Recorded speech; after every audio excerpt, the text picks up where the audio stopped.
बिस्मिल्लाहिर्रहमानिर्रहीम। मोहतरम सामाईन, हम सब खुशी और गम देखते हैं। हम सब को नाकामियों और कामयाबियों का सामना है। हम हर रोज़ मुख्तलिफ लोगों से मिलते हैं। इनमें से हर एक की अपनी कहानी है जो बाकियों से मुख्तलिफ होती है। आज हम आपको कराची में रहने वाले उस गरीब ऊँट सवार बशीर अहमद की कहानी सुनाएंगे जिस पर किस्मत की देवी मेहरबान हो गई और तारीख में बशीर अहमद को रजिस्टर्ड करवा गई।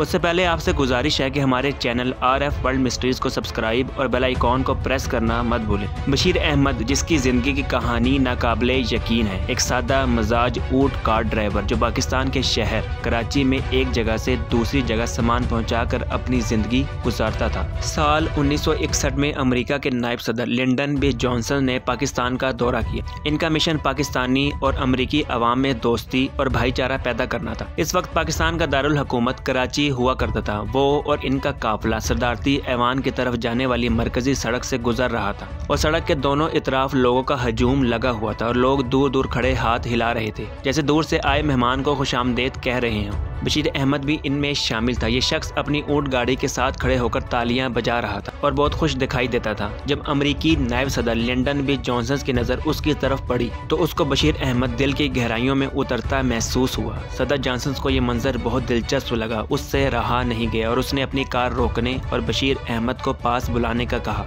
जिस तरह बशीर अहमद अपने ऊँट के साथ खड़ा हाथ लहरा रहा था, उसके इस अमल ने अमेरिकी सदर को बहुत मुतासिर किया। बशीर अहमद ने अमेरिकन प्रेसिडेंट से मुसाफा किया। हाल हवाल के बाद उसके मुतासिर कुन रवैये को देखते हुए अमेरिकी नायब सदर ने उसको अमेरिका आने की दावत दी और गरीब बशीर अहमद ने वह दावत कबूल भी कर ली। वहाँ के सहाफ़ियों ने तस्वीर खींच ली और अगले ही दिन बशीर ऊँट वाला तमाम मकामी अखबारात के पहले सफ़े पर था। वो रातों रात एक मशहूर शख्सियत बन चुका था। बशीर अहमद को यह बात बाज़ाब्ता तौर पर उर्दू ज़बान में बताई गई थी कि अमेरिकी सदर लिंडन बी जॉनसन ने इन्हें बतौर मेहमान अमेरिका दौरा करने की दावत दी है। वो कहते हैं ना कि वक्त बदलते देर नहीं लगती। अब हर एक बशमूल सरकारी एहलकार भी उसके पीछे भागता नजर आता था। आखिरकार हर चीज़ का इंतज़ाम किया गया और कुछ अरसे बाद बशीर अहमद सरकारी मेहमान की हैसियत से अमेरिका रवाना हुआ। मोअज़्ज़िज़ सामाईन, वो वक्त भी तारीख के वर्क में लिखा गया कि गरीब शख्स बशीर अहमद ऊँट पर मजदूरी करने वाला जब अमेरिका की सरजमीन पर उतरा तो उसका इस्तकबाल करने खुद अमेरिका का नायब सदर लिंडन बी जॉनसन बड़े एहतमाम के साथ आया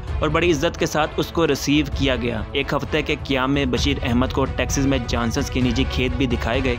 उसको कैंसस भी ले जाया गया। उसने साबिक सदर हैरी एस ट्रूमन के साथ वाशिंगटन में मुलाकात भी की, जहां इन्हें लिंकन मेमोरियल, सेनेट फ्लोर और सदर कैनेडी के दफ्तर ले जाया गया। आखिरकार बशीर अहमद के अमेरिका क़याम के इख्तिताम पर मज़ीद मोहब्बत और भाईचारे के इशारे के तौर पर नायब सदर जॉनसन ने पाकिस्तान वापसी पर बशीर अहमद के लिए इस्लामी मुक़द्दस शहर मक्का मुकरमा जाने के इंतजामात किए। ये वो लम्हा था जब बशीर अहमद की आंखों में आंसू आ गए थे। ये वो दोस्ती अपनी ज़िंदगी में कभी भी नहीं भूलने वाला। बशीर अहमद बहुत सी यादें और अमेरिका के नायब सदर लिंडन बी जॉनसन के दिए हुए बहुत से कीमती तोहफ़े लेकर पाकिस्तान वापस आया और पाकिस्तान हुकूमत ने भी इनके लिए कारोबार कायम करने के लिए माली ताउन किया, जिससे उन्होंने ट्रांसपोर्ट कंपनी शुरू कर दी। अजीज़ दोस्तों, बशीर अहमद एक आम आदमी जिसकी ज़िंदगी का वाक़या नाकाबिले यकीन है, पर इस दुनिया में अल्लाह ताला की रहमत से हर चीज़ मुमकिन है। अपनी राय से हमें कॉमेंट सेक्शन में ज़रूर आगाह करें और चैनल को सब्सक्राइब और बेल आइकॉन को प्रेस करना मत भूलें। शुक्रिया।